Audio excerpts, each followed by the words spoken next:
વડોદરામાં સમા વિસ્તારમાં પીવાના પાણી માટે વિરોધ પ્રદર્શન છે। પાણી માટે વિરોધ દર્શાવતી મહિલાઓની અટકાયત થઈ।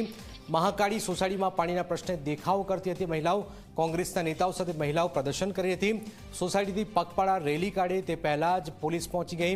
પોલીસે 15થી પણ વધુ મહિલાઓની અટકાયત કરી કાર્યવાહી દરમિયાન ધક્કામુક્કીના દ્રશ્યો પણ સર્જાયા હતા। ઘણા સમયથી પાણી લઈને આ મહિલાઓ વિરોધ વ્યક્ત કરી રહ્યા છે।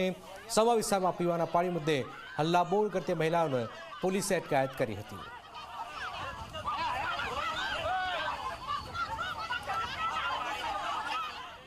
આ કઈ દુનિયાના વેરાને છે આ ભાજપ સરકાર?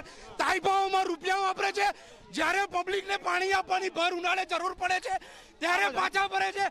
અરજી કરો, ફરિયાદ કરો કોર્પોરેશનમાં, ચપ્પલ ઘસી નાખો તો પણ કામ કરતા નથી।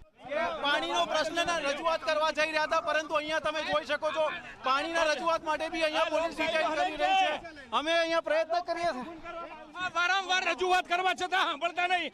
આ રહીશો કેટલા 2 વર્ષથી પરેશાન છે, છતાંય સાંભળવા તૈયાર નહીં આ લોકો। પાણી માગવું અથવા તો જે કાયદેસરનું છે એ માગવું કોઈ ગુનો નથી, પણ જે એનું વલણ હોય છે, જે માગવાની પ્રક્રિયાઓ છે એ વ્યાજબી હોવી જરૂરી છે।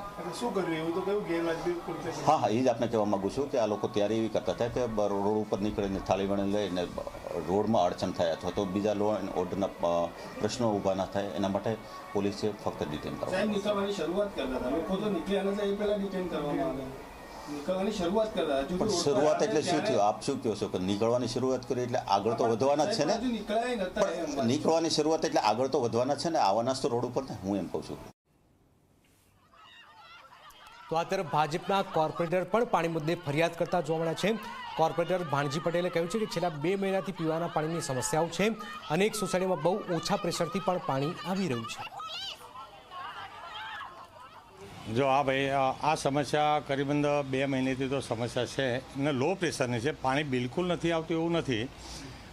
જે મહાકાળી સોસાયટીની અંદર હું 15 દિવસ પહેલાં મને કીધું, હું ગયેલો અને એમના હાથે વાત કરેલી કે ભાઈ પાણી માટે અત્યારે અમારો પ્રયત્ન ચાલુ છે કે જે ફાજલપુરથી જે પાણી આવે છે 6 આપણા ફ્રેન્ચવેલ ચાલવા જોઈએ, એની જગ્યાએ 5 ફ્રેન્ચવેલ ચાલે છે। એક ફ્રેન્ચવેલની અંદર રેલિયલની અંદર માટી હોવાથી એ પંપ પાણી નહોતો ઉઠાવતો એટલે બંધ હતો। પાણી મારું એવું માનવું છે કે એમને કાલે આ પરમ દિવસે એમનું જે પહેલાં આવતું હતું એટલું પાણી રેગ્યુલર આવવાનું ચાલુ થશે ને હું તો એવું માનું આ જે પાણીની લાઈન નખાશે ને એનાથી એમનું પ્રેશર જે આવતું એના કરતાં બી વધવાનું છે, જે અમે 9ની લાઈન નાખવા જઈ રહ્યા છીએ।